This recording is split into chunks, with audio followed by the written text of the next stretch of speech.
My name is Lucian Trent, and at my sister's wedding, her father-in-law looked straight past me like I didn't even exist. He brushed by without a nod, without a glance. Just that air of quiet dismissal that men like him have spent a lifetime perfecting. I stood there in a tailored suit, drink in hand, knowing something he didn't.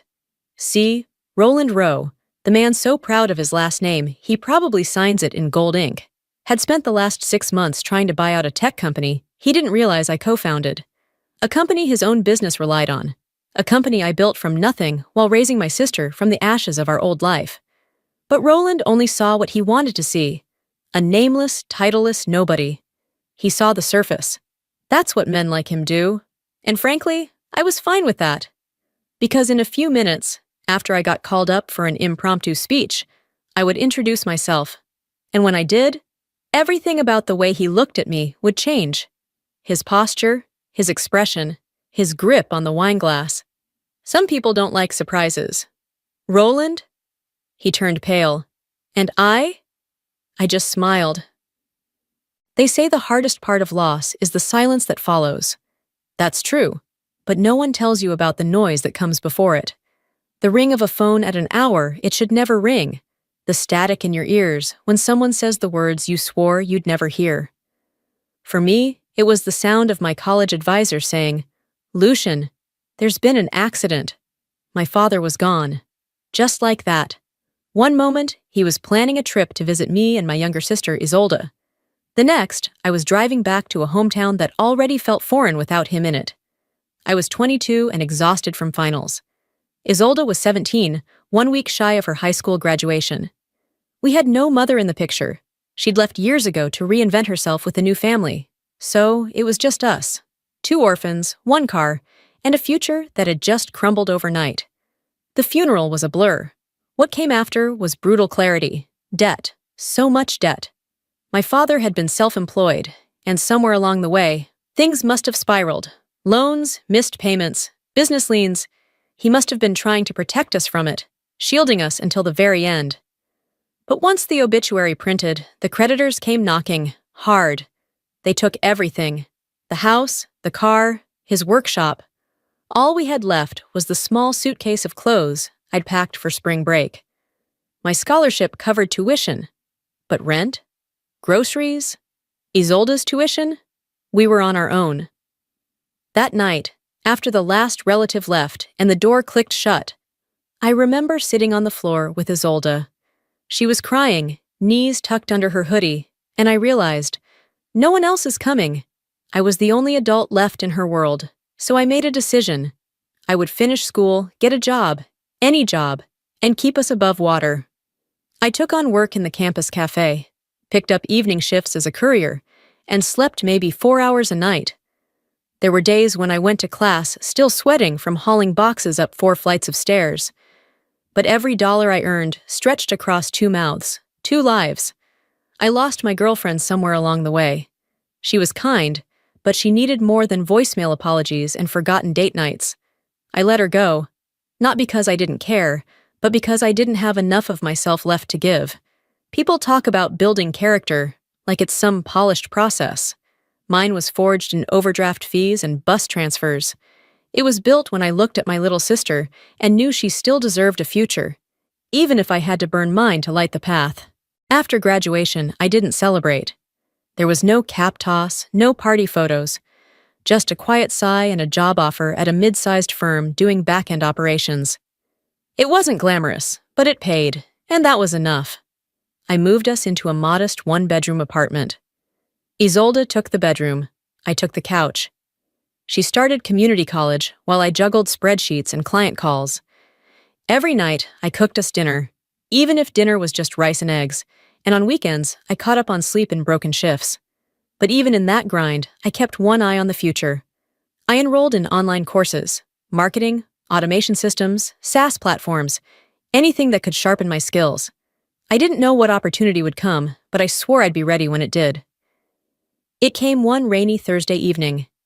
I got a message from Felix Marin, an old classmate who remembered my business instincts. He and another friend were building a tech tool for automating back-end systems. He needed someone who could handle operations and pitch to early clients. I was hesitant. It sounded unstable. But it also sounded alive. And I hadn't felt alive in years. So I said yes. My life split in two. From 8 to 5, I wore slacks and answered to middle managers. From 7 p.m. to 2 a.m., I lived in codebases, flowcharts, and pitch decks with Felix. We built out of coffee shops and borrowed server space. Some nights I passed out with my laptop still glowing on my chest. Money was tight. Arguments happened. One of our co-founders left after a brutal 6-month dry spell. Felix and I stayed. Barely. Then came the breakthrough. A corporate client piloted our tool and slashed their processing time by 40%. They told 3 others. Suddenly, we had demos booked, inboxes flooded, and feedback loops we barely had time to process. A review on a major tech blog gave us our first real wave of inbound interest. But even then, I didn't quit my day job. I'd learned too early how fragile stability could be. I saved every spare cent. I handled customer service tickets, invoicing, and system bugs in between lunch breaks and late nights.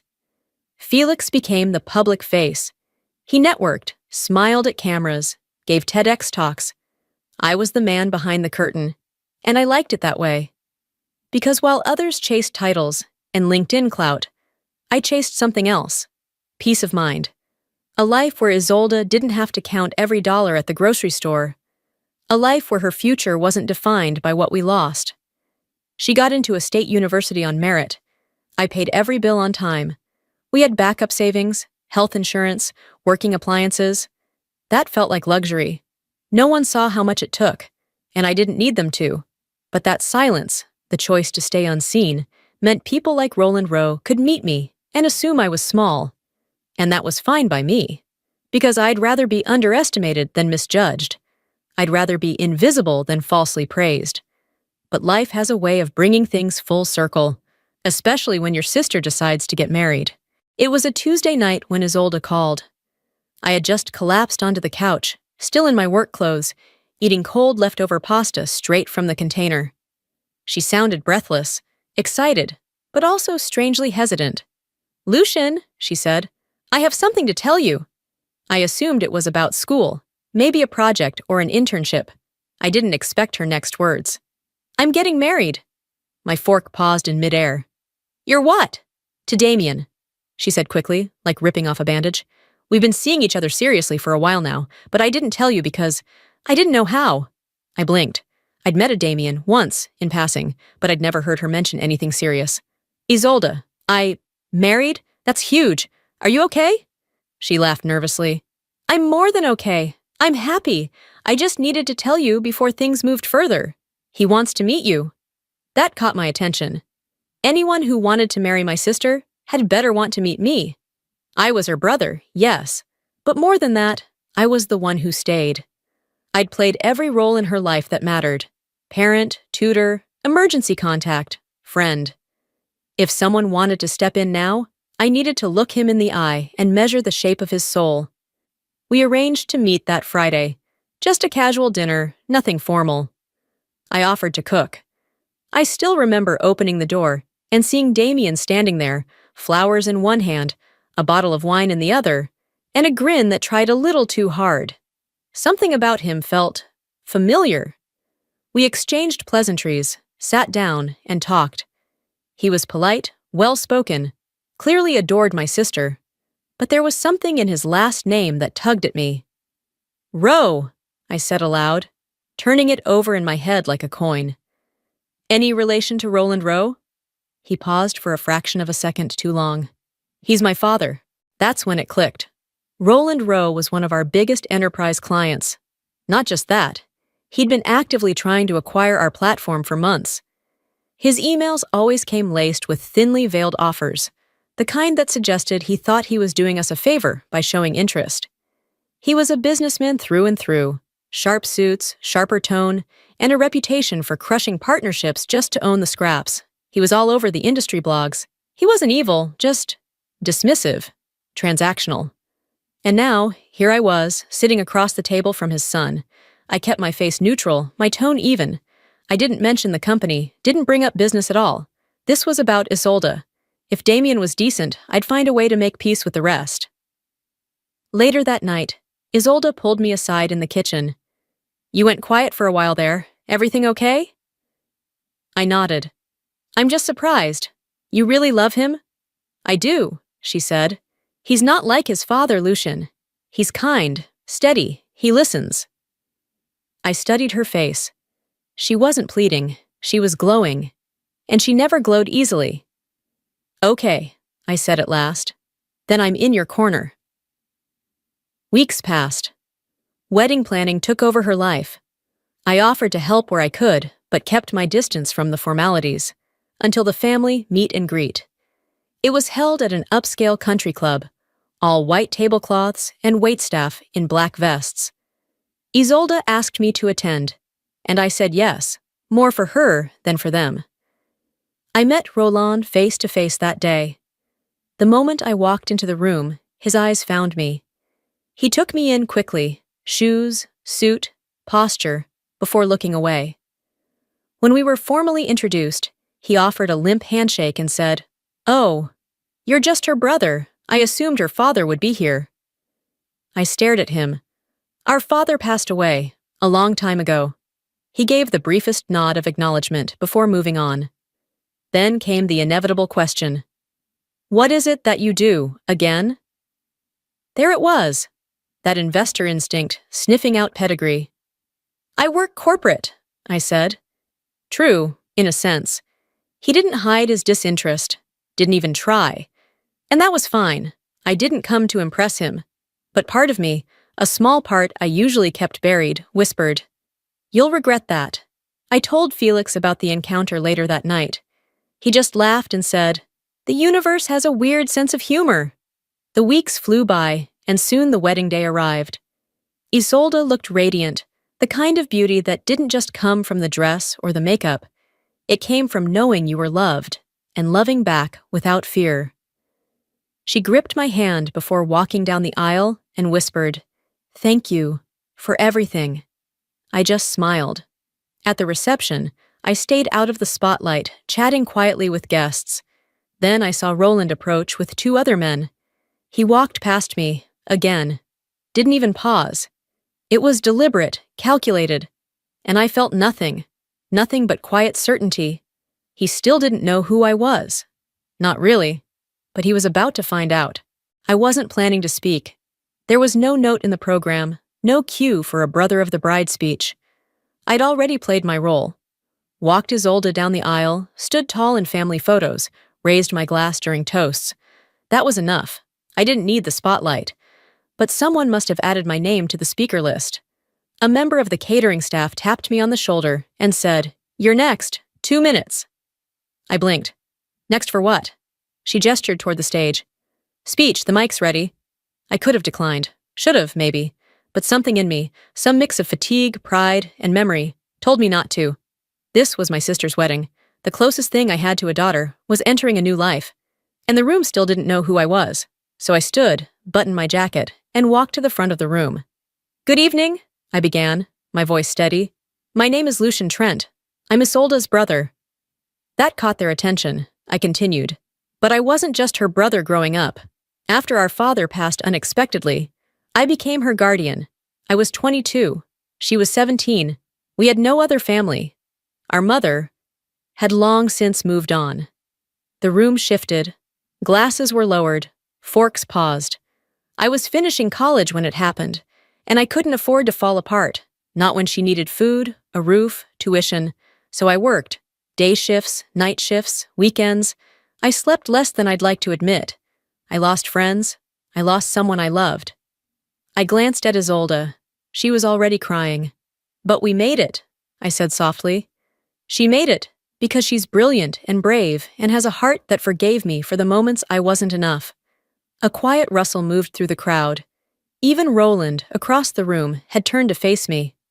"I also want to say this," I added, my voice lifting just a bit. "During those years, while trying to survive, I helped build a startup, a software platform. Some of you may even use it." That line landed harder than I expected. I saw heads tilt. A few guests exchanged glances. My co-founder, Felix, over there, joined me on a leap of faith. We started with borrowed code and busted laptops. Now we support some of the biggest firms in the country. I let that hang in the air. And while I didn't come here to talk business, I share it because it's part of the story. The same story that led me to this room, this day, this moment. I turned toward Isolde and Damien. I'm proud of you, both of you. You've found something rare: trust, partnership, joy. And I'm honored to stand here and say, you're ready. With that, I stepped away from the mic, nodded at the applauding room, and made my way back to my table. But I didn't get far. Roland Rowe intercepted me like a shadow emerging from the wall. He extended his hand, smile tight. Lucian, wasn't it? That was quite a speech. I shook his hand, firm but not eager. Thank you. You're the co-founder of E? I nodded. Yes. That company you've been trying to acquire. His smile faltered, just a fraction. I had no idea, he admitted. Why didn't you say anything when we met? I held his gaze. Because I wanted you to see who I was when you thought I was nobody. He didn't reply. Didn't need to. I gave him a polite smile. Enjoy the evening, Mr. Rowe. Then I walked past him, back to Felix, who raised an eyebrow but said nothing. We clinked glasses. The tension dissolved. The rest of the night? Smooth, joyful. Isolde danced like a woman free of old shadows. Damien was gracious. Roland stayed civil. But something in his eyes had changed. Less arrogance, more calculation. That was fine. Because I hadn't said anything untrue. And I hadn't said everything either. We never sold the company to Roland Rowe, not out of spite. Not even because of how he treated me. Truth is, the offers were impressive on paper. But I've learned to look beyond numbers. His interest wasn't built on mutual respect. It was built on the assumption that everything and everyone has a price. And I don't do business with men who only learn your worth after they read your resume. So Felix and I stayed independent. We scaled with purpose. We didn't need a buyout. We needed space to grow on our terms. Ironically, Rowe Industries still licenses our platform. His employees file support tickets through the same portal as everyone else. We respond quickly, professionally. Always polite, never personal, strictly business. Damien never brought it up. He respects boundaries, and more importantly, he respects Isolde. Over time, we've built something close to trust. I don't hold his last name against him. He's not his father. He never was. Isolde is thriving. She has peace in her life now, real peace. She teaches, gardens, volunteers on weekends, and she smiles in a way she didn't when we were younger, when everything felt like it might fall apart any second. That smile is what I fought for. That's the return on my investment. Sometimes people still assume I'm just the guy in the background. Quiet, unremarkable. And I let them think that, because I know the truth. The ones who dismiss you when you're silent are the same ones who will scramble to respect you once someone announces your title. But by then, their respect means nothing. True respect shows up when no one's watching. It's not a reaction. It's a choice. Roland's biggest mistake wasn't underestimating me. It was assuming that being unseen meant being unimportant. But I've never needed the spotlight. All I needed was to know that my sister would be okay. And now, she is. That's more than enough for me. If there's one thing this whole journey has taught me, it's this. You don't rise by being loud, by forcing people to see you. You rise by standing firm in who you are, quietly, steadily, and with dignity. When people finally notice, let it be on your terms, not theirs. Because at the end of the day, what matters most isn't who applauds you. It's who you protected while no one was watching.